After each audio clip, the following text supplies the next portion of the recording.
Hello and welcome to Notice Tonight, the show that decodes the region. This is Wasbir Hussain. With the Naga peace accord knocking at the doors, questions are being raised as to whether New Delhi now would take urgent steps to get the 24 or more Meitei insurgent groups in adjoining Manipur state to the negotiating table. The obvious counter question is this: will the Meitei rebels agree to start a peace process in case they get a formal offer from the government of India? One would also like to know why only the Meitei rebels are not part of the peace process yet in the northeast. It is in this backdrop that few recent developments assumes greater significance. One, of course, is the release from jail on Saturday of Rajkumar Meghen alias Sanayama, the former chairman of the United National Liberation Front.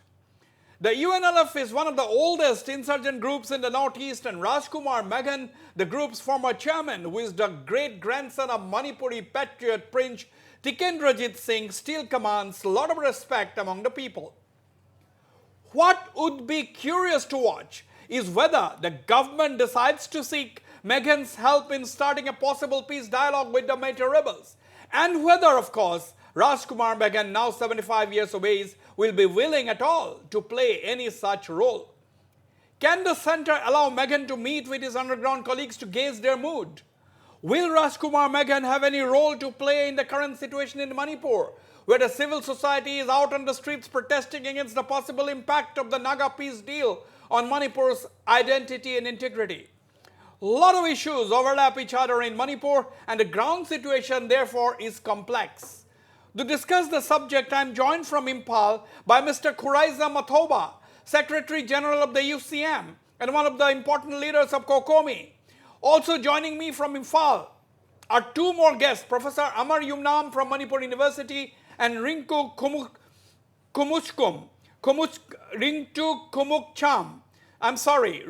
Kumukcham is the editor of the popular Imphal Times. Former Assam Special Director General of Police Mr. Pallab Bhattacharya joins me from Kokrajhar, and at our studios in Guwahati, I have Mr. Arunav Goswami, Assistant Director at the Center for Development and Peace Studies, a leading think tank.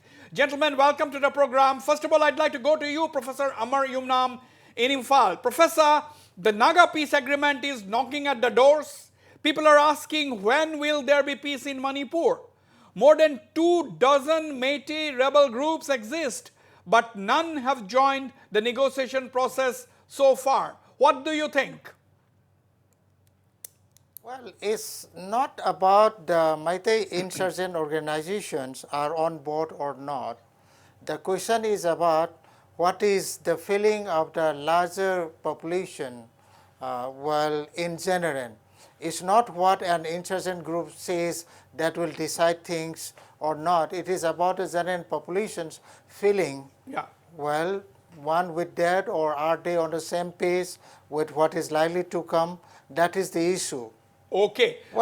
Professor Yumnam, hold on. Let me quickly go to Khuraiza Mathoba in Imphal. Mr. Athoba, now a lot of people are asking, when is peace going to come in Manipur? There are two aspects. As I have said, the situation in Manipur is absolutely complex. A lot of issues overlap each other. One, you are worried about the impact of the Naga peace accord. But today, my question primarily is this: when the Nagas have talked peace for 22 years and they are on the on the doors of signing an agreement, my question is, there are more than 24 to 30 Meitei insurgent groups. None of them are in the peace process so far. Why do you think they are not in the peace process so far? How do you read the situation? What could be the impact? Well, I think the political history, the political background of Manipur and the state of Nagaland or Assam is quite different from each other. And Manipur has a different situation here. And I think in order to have a absolute peace process, first of all, before expecting any armed groups or any kind of initiatives from the other side, the government of India needs to come out boldly, with an apology to the people of this region for committing a a crime at the time of the signing of the merger agreement in the year 1949. And I'm not saying this. This was stated by the former Union Home Secretary, Mr. G.K. Pillai, during a seminar on, somewhere in 2012, I think, in a seminar organized by, I think, ISDA. So that's the basic core issue. And because of that,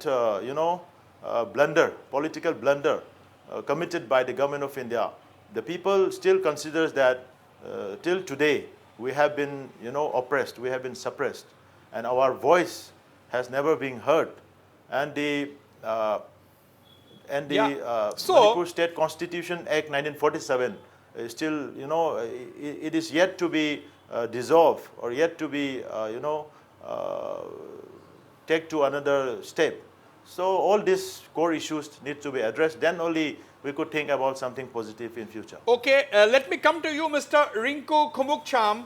Mr. Rinku Kumukcham is appearing for the first time on Notice Tonight. Welcome, Mr. Rinku Kumukcham, the editor of Imphal Times. My question to you, you see, your colleague from Imphal, your fellow panelist, Mr. Khuraiza Mathoba, is saying the government of India has done a blunder. My question is, 70 years have passed by. This issue is a lingering issue, but do you think there has to be a give and take approach? How do you see the road to peace in Manipur? How, according to you, is the road to peace in Manipur? Okay, well, from my view, the road to peace in Manipur should be understanding the history of this region. The India government should not forget that Manipur was once an erstwhile kingdom who got independent at the same time when the government of India, when India was left by British. So these are two entities. The British government has left Manipur as an erstwhile kingdom, and in 1947 it established its own constitution and then held a second democratic election in the entire Southeast Asia after Philippines. So this is the only next kingdom in the entire Southeast Asia that conduct a democratic elections, and form a democratic government. So this was a nation at that time until 1949, when the then king of Manipur, Maharaja, was taken to Shillong and forced to sign the merger agreement. This was openly, even today, everybody is understanding how this Maharaja was taken to the, kept under duress at Shillong, and then he was forced to sign the merger agreement. At that time, whether the Maharaja was legitimate to sign the merger agreement is a big question still, asked by many people out here. So the government of India need to first, understand what was happened there, need to recognize the signing of that agreement, and then need to, hear the people's voice, whether that was legitimate or not. It's a very controversial because at that time, the Maharaja was just a nominal head of the state. And then he was not authorized, he was not a person, he was not a legal entity to sign the merger agreement. That is a different debate. We'll go into that, Mr. Rinko. Just hold your thoughts. I'm coming back to you. Let me have the opening remarks of all my panelists. I'll go to Kukrajar when I'm joined by Mr. Pallab Bhattacharjee. Mr. Pallab Bhattacharjee was as the head of the Assam Police Special Branch, as the Special DGP of the Assam Police. You were privy. You yourself participated in a lot of peace talks in the state of Assam, like the Ulfa talks, Ulfa Independent, like the DHD and so on.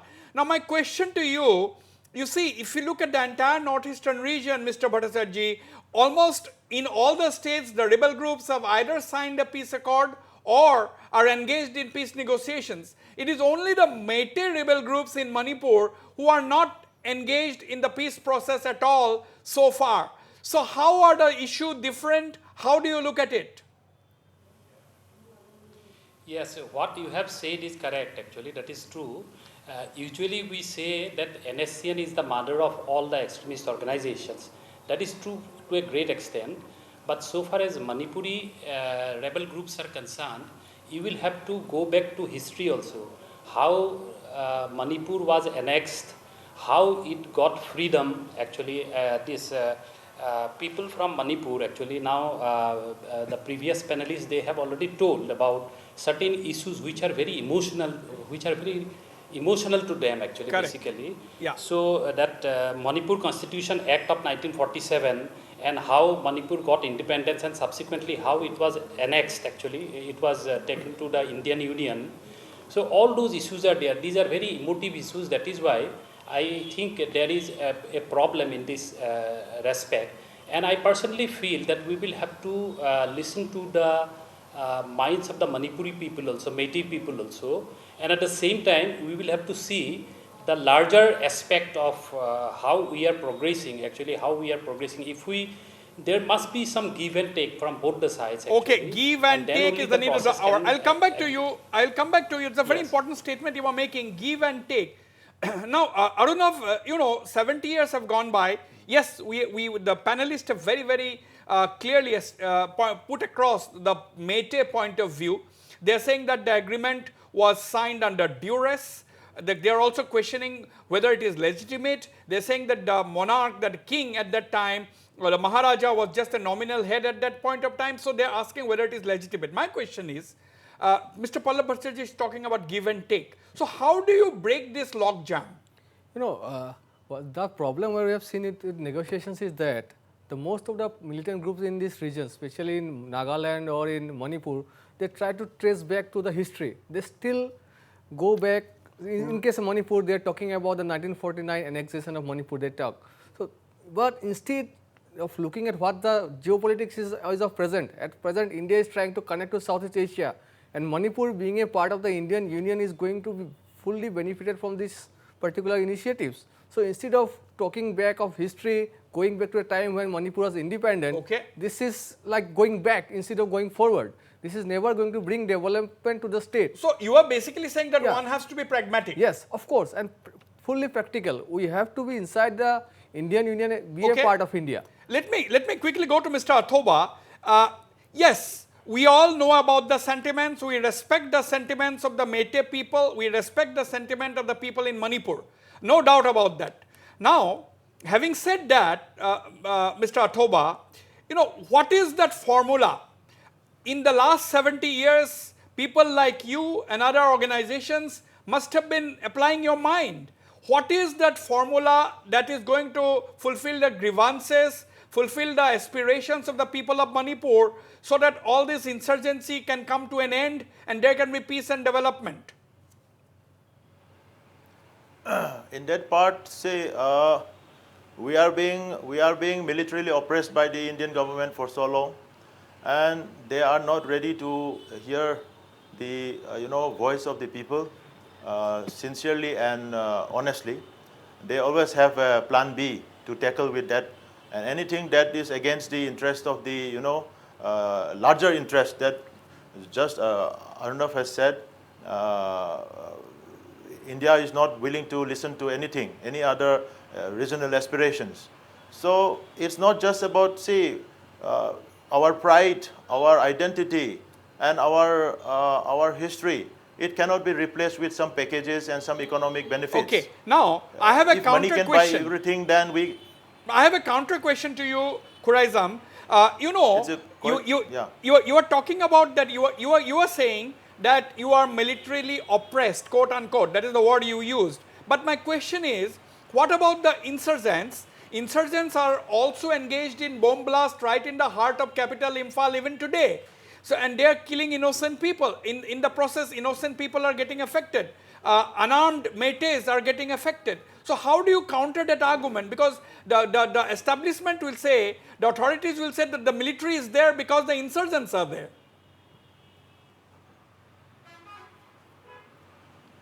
Say the bomb blast or whatever happens inside the Imphal area, we don't know who claimed it, who did it. We really don't know how it happened. Till that, whatever happens, we never got any clear person claiming that those acts are being committed by certain groups. Yeah. But for the legally authorized security personnel have already killed so many people.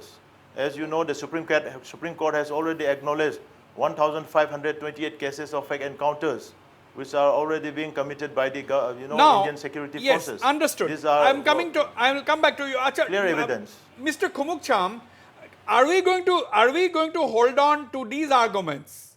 I'm not dismissing these arguments. What Athoba has said, that is the reality, because the Supreme Court is looking into these cases. But my question to you is very simple. Are we going to hold on to these arguments and not move forward? How can we now move forward? Can we not be pragmatic? Look at the case of Nagaland. The NSCNIM has given up their demand for an independent Nagaland outside India. They have agreed to have a settlement within the constitutional framework of India. They have negotiated for 22 years, 70 years the Naga agitation has been going on. Now my question is simple. What is the way forward? What is that give and take formula? As a very senior police officer, Mr. Pallab Bhattacharjee has said there has to be give and take. What according to you is that formula? Okay, well, in that case, the give and take, what one of the panelists had said, it can be in one way give and take. Just say, understanding the history of Manipur, it doesn't mean that Manipur should be segregated from the India. It should be left to the people of the state whether it should be, Manipur should be within the India or Manipur should remain inside the India or outside the India. That has to be decided by the people. But will it be now, Mr. Rinku, in today's day and age, will it be practical, will it be pragmatic to ask this question whether Manipur is going to stay within India or outside? That question is settled, isn't it? There was long time back, at the time of merger, the one time, founder or, father of revolution, just say, Hizam Irabot, had questioned this, left it to the people to decide whether merger should be done as per the, with the will of the people. He was just saying that just take a referendum like thing that he stated during a meeting. So are you also talking about the same thing? Are you also pushing for that referendum? No, unless and until there should be a magic formula. The sentiment has been, it is deep-rooted sentiment. Deep-rooted sentiment. Okay, I'll come back to you. Deep-rooted sentiment. Professor Amar Yumnam, the same question, I want to get a sense before I develop this debate further. Professor Amar Yumnam, what according to you are some of the reasons why the Meitei rebel groups are not part of any negotiation process so far and for so long? Because everybody would want an acceptable and honorable solution to the problems in Manipur.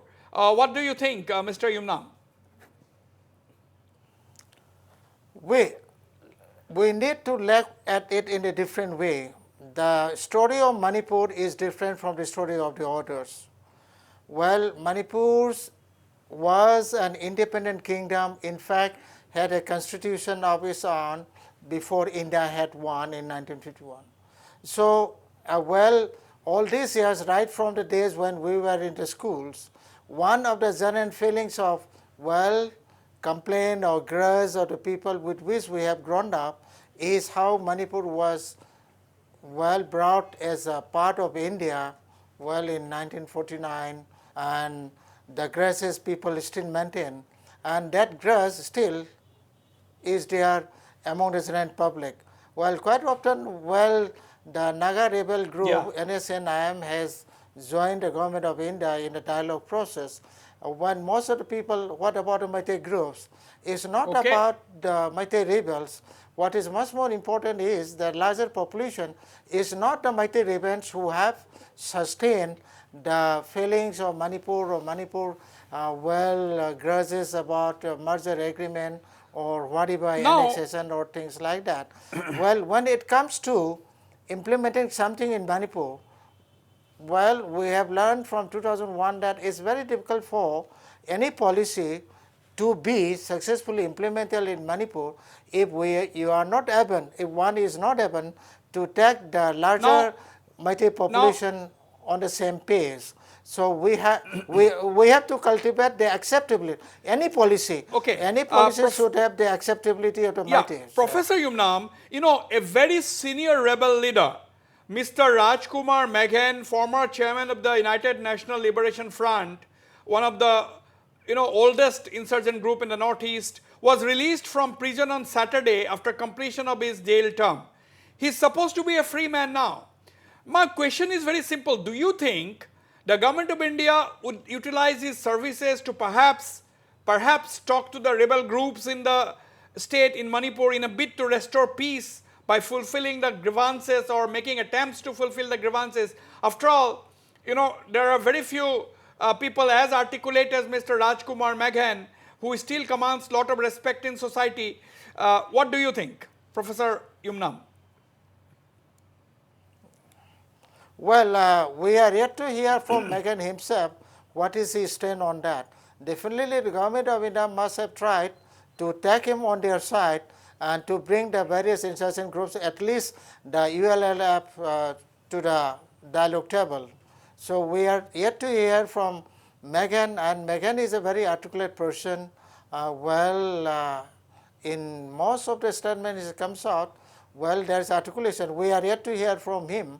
So that is something for him to decide, and we can really speak about that. Okay, whether he will join or not. I'm going to my other panelists in Imphal right now, but before that, Mr. Pallab Bhattacharjee, in this kind of a situation, when a top rebel leader, a man who is the great grandson of the former patriot prince of Manipur, Tikendrajit Singh, when a man like him is freed from prison, he has completed his jail term, he is supposed to be a free man.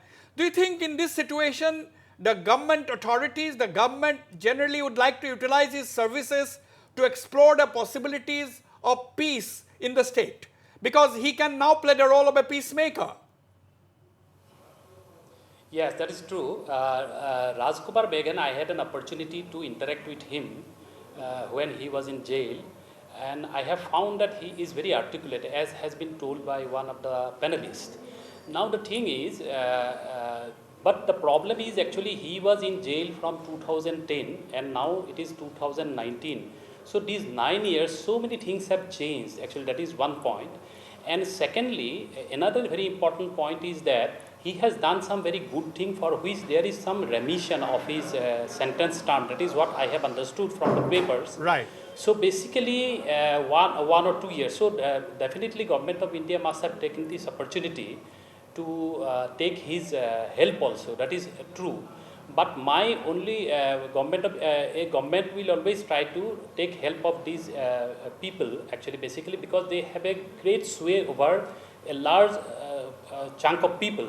But my only thing is that actually for Manipur to proceed in the path of progress, I personally feel that there will have to be some change actually in attitude. I know that some injustice have been reportedly done against them at the time of partition or something like that when they are annexed. But at the same time, with the change in time, actually we will have to progress. And now Manipur has got so much of locational advantages. The Act East policy which you are talking about. Absolutely. If the young generations in Manipur, they can Absolutely. take advantage of that. That is a very valid point. And then they can improve their financial conditions. Actually, I think gradually all these things will gradually die down, and they should take the opportunity. We should be very dynamic. Actually, we should not be static in time. We should be dynamic. We should go ahead, and as the time changes, we will have to take all right. the people Very critical point, very important points, yes. Mr. Bhattacharjee, you are making. I'll come to you, Aruna, because he's more or less developed on what you had said on the locational advantage. Mr. Athoba, Mr. Rajkumar Meghen, do you think he can now play the role of a peacemaker? Because he has seen it all. He has been leading one of the frontline rebel groups.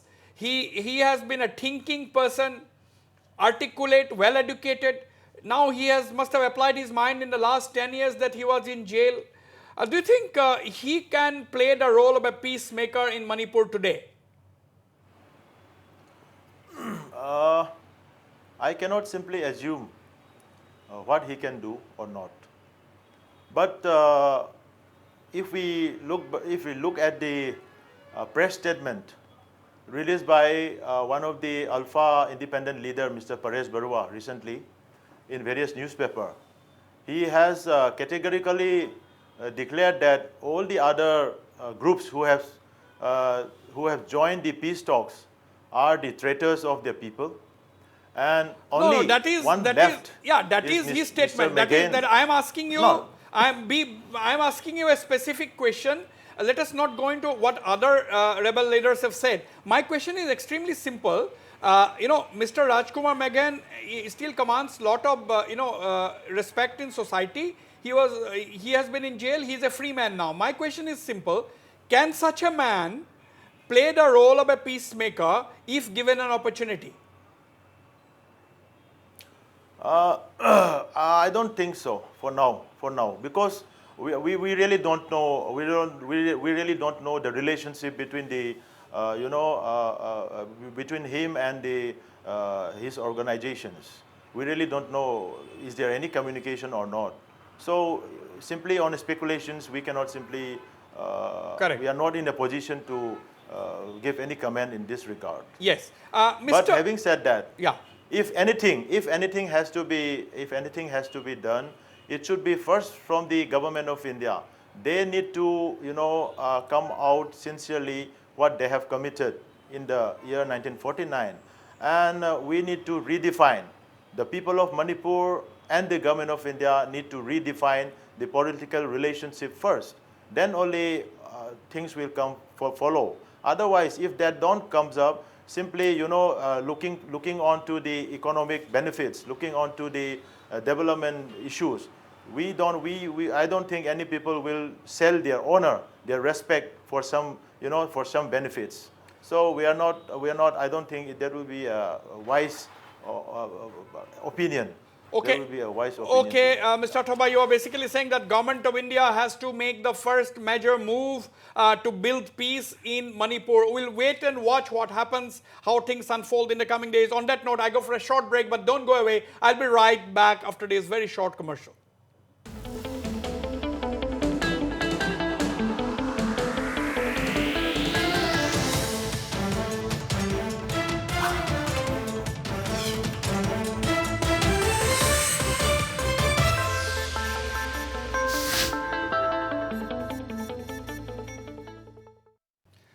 All right, Arnav, I'm coming to you. Mr. Rajkumar Meghen has been released on Saturday. It has been 4 days. He has not yet landed in Imphal. The question now is, where is Mr. Rajkumar Meghen? Is the government of India representatives talking to him? Is he meeting any of the other leaders from Manipur? We really don't know. Things are not very clear. But do you think he has a man like him has a potential to help bridge this divide that our panelists are talking about in Manipur? Yeah, I'm sure Rajkumar Meghen can play a very important role here. And as you know, though we don't know exactly where he is, but I'm sure the government agencies like the NIA may have taken him to New Delhi. The counseling and debriefing activities must have been going on inside there. Consultations and debriefing has been going on. And as he is a very respected leader, also from a royal lineage, which is very important for a place like Manipur, among the Meiteis, his voice has always been heard.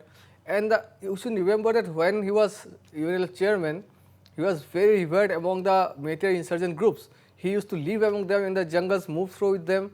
So he commanded a lot of respect. And as well as though he is in jail, I am sure he hadn't, at least he still commands that kind of. So you are talking about his potential, Yeah. and let me tell you that important peacemakers in this country like Sri Sri Ravi Shankar of the Art of Living movement, even Guruji had come and met him, Mr. Rajkumar Meghen, at the Guwahati Central Jail. That has been widely reported at that time. So I think people like Sri Sri must have seen in Rajkumar Meghen a potential peacemaker.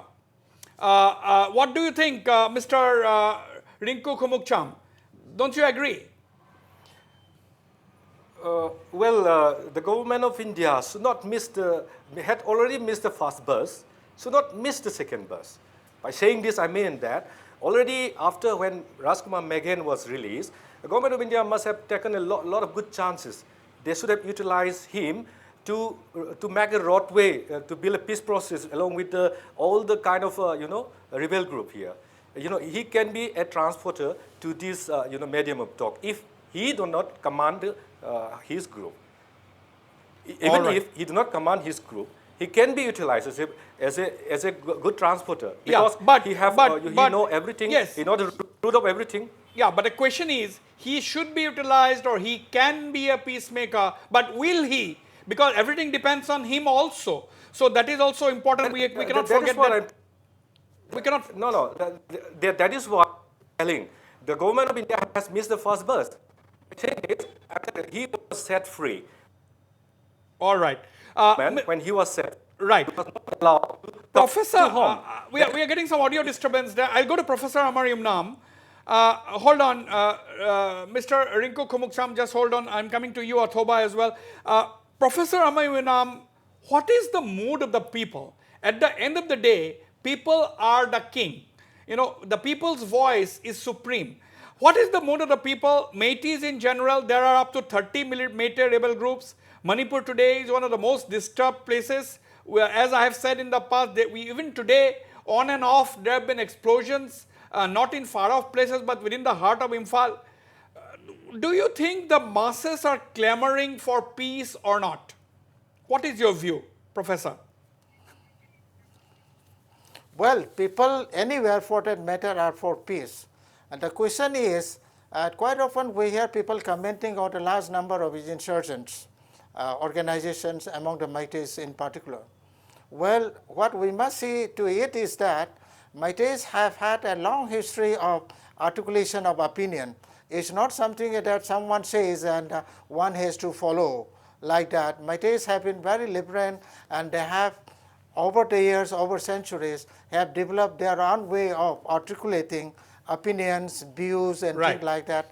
And this number, it speaks of the divergence of opinion which has been part of the society itself. It's not necessarily a weakness of the Métis.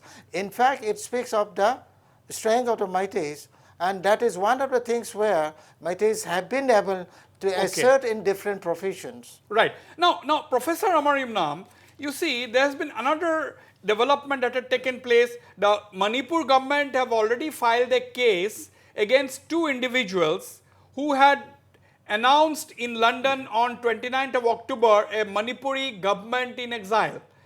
Now, these two people have said that they had the authority of the current Maharaja, who has already denied any involvement, denied any role.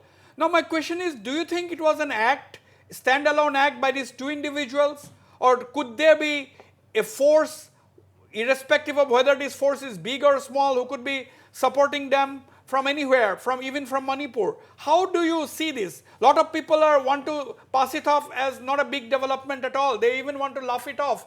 But is it as simple as this? Well, there are quite many dimensions to this. The people who are condemning it purely at a personal level, looking, okay, these people behave like this, things like that. Well, let's look at it at the farms with which the organization Salai. Salai, well, it was registered under the Factories Act. It's a registered farm. In a registered farm, anybody can invest. Now what we see is that people who are condemning these two persons at a personal level, not at a political level. Well, quite often, well, as someone who have been looking how things happen, brushing them off very easily seem to have come from the people who have most probably laundered their money. There are two things here. People who have invested their money on the farm and, can you hear me? Yes, I can. Go ahead. And people who have laundered their money. The straightway criticism seems to have come from the people who have most probably laundered their money. So the question is, the statement was made in London itself. we must accept the fact that London was the capital from where the world was being ruled, including this site. And okay. well, let's not look whether the Britishers want instability around the globe, Palestine, Israeli issue, India, Pakistan. Forget about it. The fact is that, well, all the records of Manipur are already available in London. Correct. And they made the announcement in London. If they don't have some support from the people there, how can they hold a press conference and make that kind of announcement at all? Given the fact that given the fact that Britain is a country with whom we have, India have a very good relationship. And All right. Yeah. Now, Mr. Athoba, as we know, you know it much better. There are a lot of layers. It's very complicated and complex, the situation in Manipur, as you have yourself explained. Professor Amar Yumnam has explained that the situation in Manipur is totally different from the rest of the Northeast. Now, how do you look at, the Manipur government has already filed a case against these two individuals who declared a government in exile in London. The Maharaja, present Maharaja, whose name was used, present Maharaja has also totally dissociated himself from this development. Now, I mean, Professor Amar Yumnam thinks that, there may be some people who are supporting whether these two people can do such a thing in London alone. Is it a big thing? Is it a small thing? Is it something which should not be taken seriously? How do you look at it? We can look at that in two aspects. One is the two persons who are in London now, who are in exile, as they declared it. Yeah. They are also Manipuri. They are also the son of this soil, and they must have also felt some kind of resentment, some kind of discontentment on the past events of Manipur history, politically, when it comes with the government of India. So that is one aspect. Another aspect is when we seriously look into the legalities, of their action, there are some valid points. Say, for example, when Manipur was forcibly annexed in Shillong, that very merger agreement, as declared by the government of India, was rejected by the State Assembly on the following days, on 28th of September 1949. Our own State Assembly, Independent State Assembly of Manipur, rejected the very merger agreement. So we already had a constituted State Assembly, with a popular government elected by the people. 53 seats were there, and we already constituted a popular government. Yeah. And that popular government was totally denied, and it has been simply neglected by the government of India. And under the behest of that merger agreement, the government of India has intruded inside the territory of Manipur. They have kept it under Part C state, and followed by a territorial council, then the union territory. Then during that, a chief commissioner, has been given the authority to control the sovereign state of Manipur. So all those things. Yeah. The Manipur State Assembly at that time, which was constituted under the Manipur State Constitution Act 1947, is yet to ratify the very merger agreement which was we are coming signed back in to Shillong. the same argument. So we are coming back to the. We are that coming, is why we are coming back that to very the same claim in argument you have London, explained. they said that Right. whatever they are doing there is de jure. Okay. So now that kind of legality is also there. Yeah, so you have to see it seems from to a be different valid in one dimension. sense. Mr. Rinku Khumukcham, as we have seen, Mr. Angami Japu Fizo, he also fled to London in the mid-50s, launched a government in exile in London. Today, 60 years down the line, almost 65 years down the line, the Naga rebel groups are engaged in peace talks and almost on the verge of signing a peace agreement to find a solution within the Indian constitutional framework. because that is the only way for a solution today. Yes, you have your history, but don't you think that it is also necessary to be practical and pragmatic?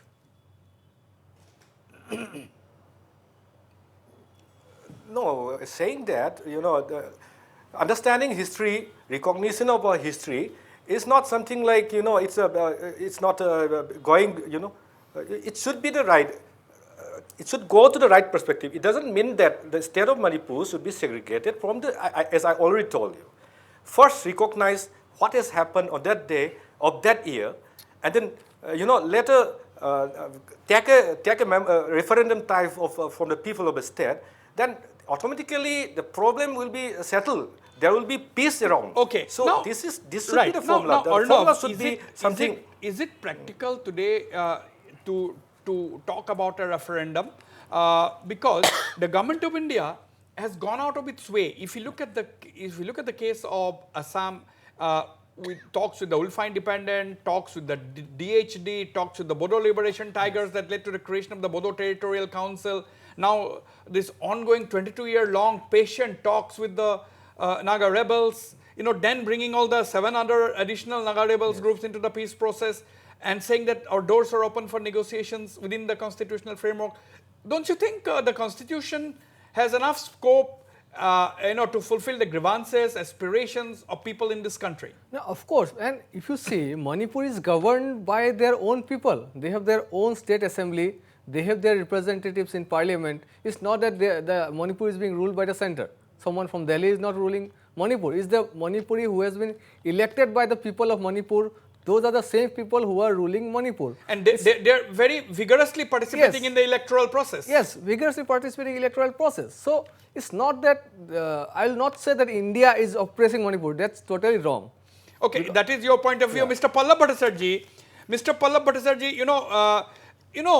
these 2 individuals from Manipur lands up in London, declares a government in exile, and some of our panelists have said that they could be having some kind of support in Manipur, and that's also one way of expressing their resentment against the merger agreement and so on. But my question to you, Mr. Pallab Bhattacharjee, in the mid-50s, the legendary Naga leader Angami Japo Fizo also fled to London and declared his government in exile, but he could not achieve much.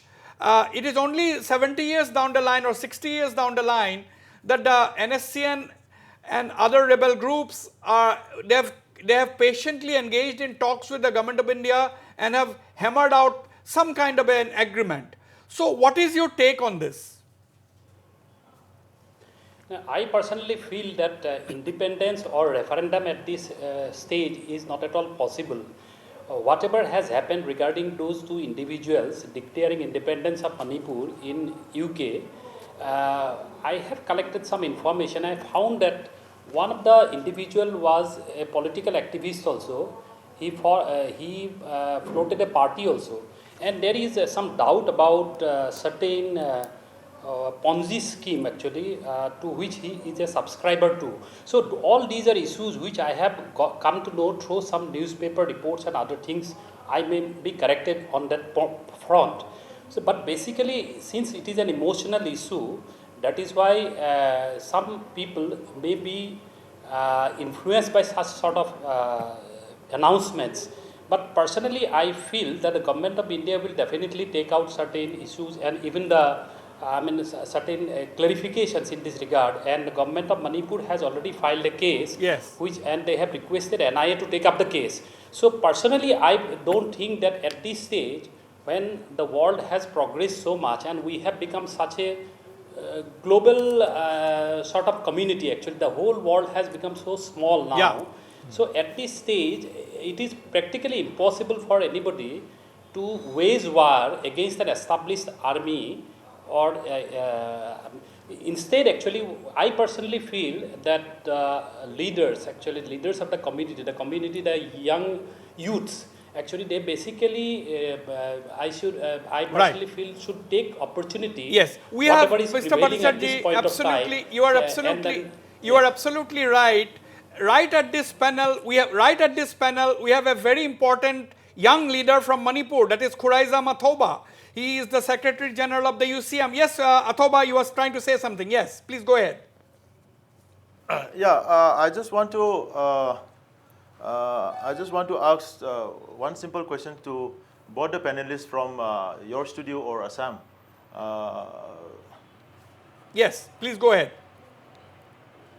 Say their way of expressing their opinion seems like we are being held responsible. The people of Manipur are being held responsible for all this instability and disturbances. Okay, But actually, it should be the government of India. It should be the government of India, not the people. Okay, Mr. Pallab Bhattacharjee, would you like to respond? I couldn't hear it actually. Can you please No, repeat again? what Mr. Khuraisam Athoba is saying, that from the views what you have just stated, or earlier what Arunav has just stated, it appears as if you are holding the people of Manipur responsible for the present instability instead of the government of India. Absolutely not. Actually, this is I might not have been able to express my views properly. I, at the very initial stage, have told that the sentiments of the people of the locality, actually of that region, should be taken into consideration. Actually, and on a number of occasions, we have found that people from outside, actually, who have no proper knowledge about the history of that region, are being engaged as what I can say as some officials to take decisions on that. Actually, that is there. I have never said that. Actually, what I am saying is that actually we should be very dynamic. And We should be I have dynamic. found He did not say that. during Let us move discussions on. with all these groups. Yeah. Let us Yes, move on. we Khuraisam Government of India. That is, Athoba, let us move Right on. from the very first moment, we have been saying that the government of India needs to come out honestly, sincerely, and frankly. They also need to extend an apology to the people for committing that, that political blunder in the time of merger agreement. And after that, they should also try to create a situation to, renegotiate or redefine the relationship that we have now. Then only we will be able to move forward. Otherwise, how could the people be held responsible? Simply giving the prospect or simply giving the opportunities or privileges of, taking the advantage of Act East policy and all. If money can buy everything, then what is the value of honor, respect, and dignity? Okay, nobody. That's what our point is. Athoba, at least in this discussion, at least today, nobody is holding the people of Manipur responsible. Let me make it very clear. We are just trying to understand the situation and get your views on what is the road ahead, how to move forward. I'll come back to you once again for your last comments. I'm running short of time. Mr. Rinku Kumukcham, now basically, how do we move forward? How do we break this deadlock? At the end of the day, when you get up on a plane in Imphal, the entire plane load, you see are youngsters, people in their 18 to 25 years going outside to study higher education. There are no facilities in Manipur, even today, 70 years after independence. And, all have been having democratically elected popular governments, elected by the people of Manipur. Now, how do we break this deadlock, bring about peace, prosperity, progress, and development? What is a practical way to move forward, Mr. Rinku? No, that is what that is what I have been telling from the very beginning. First the government of India need to be sincere. They have to come to the people. At the time of releasing Mr. Rajkumar Meghen from the jail after serving a prison term, he has been again taken to somewhere,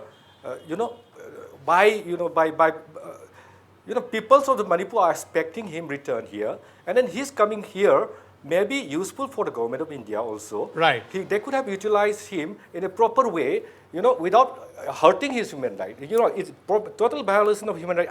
As per me, I don't know whether there is any agreement or understanding between Mr. Meghen and the government of India, but as far as our understanding goes, there has been nothing as Okay. that like that. Okay. So Yeah. So the government of India should be sincere. They should come Right. forward. Now, and then they should absolutely. acknowledge Government the entire history sincerity of the is people. important. Sincerity is important. Final comments from you, Professor Amarium Nam. How do you see the road ahead? Is it too complicated and too layered? Professor Amarium Nam. Well, the point is this is exactly where we expect the political leadership to really play their role to give direction to the political issues. Because we have Meghen release, we have, well, right now very unfortunate thing is getting unfolded in Manipur. Well, all the political articulations are being met along ethnic lines. During the last few weeks, what we see is that, well, the cookies also are articulating the cookie agenda in a very, very hectic way. Okay. Maitais have been doing that. Well, this is the moment where we expect our political leadership to give direction, to come up, rise to the occasion and give direction to the political leadership. Okay. That is not happening. Okay. Okay. Political leadership need of the hour, Arnav? Yes, and if you see, this is the best time where the various groups in Manipur, irrespective of whether it's a Meitei or a Naga or a Kuki, this group should come forward. Both the government at the center as well as the state has showing the willingness for talks. They can come together, sit together, remove certain things which has a barrier in the dialogue, talk first And move forward. Move forward. Move forward. Mr. Pallab Bhattacharjee, your concluding remarks. Yes, my closing remarks is like that. Actually, we will have to look after the welfare of the people of Manipur. So, if we stick to these issues actually all the time without relenting, I think the road ahead will be very difficult. So, my personal feeling is move ahead, talk to the people, and there should be proper political guidance also. That's all what I want to say. Okay. Last words to you, Mr. Athoba. Do you think the political leadership cutting across party lines in Manipur have a very big role to play? Yeah, they also have a role to play. But having said that, they should also pursue the government of India so that, you know, the government of India should also be sincere enough to really resolve all these conflicts and restore peace and tranquility. Absolutely, peace and tranquility is something that Manipur really, really wants, and we all expect that that comes sooner than later. On this note, I end this edition of Northeast Tonight. I thank all my panelists for participating in this very engaging discussion. Good night and goodbye.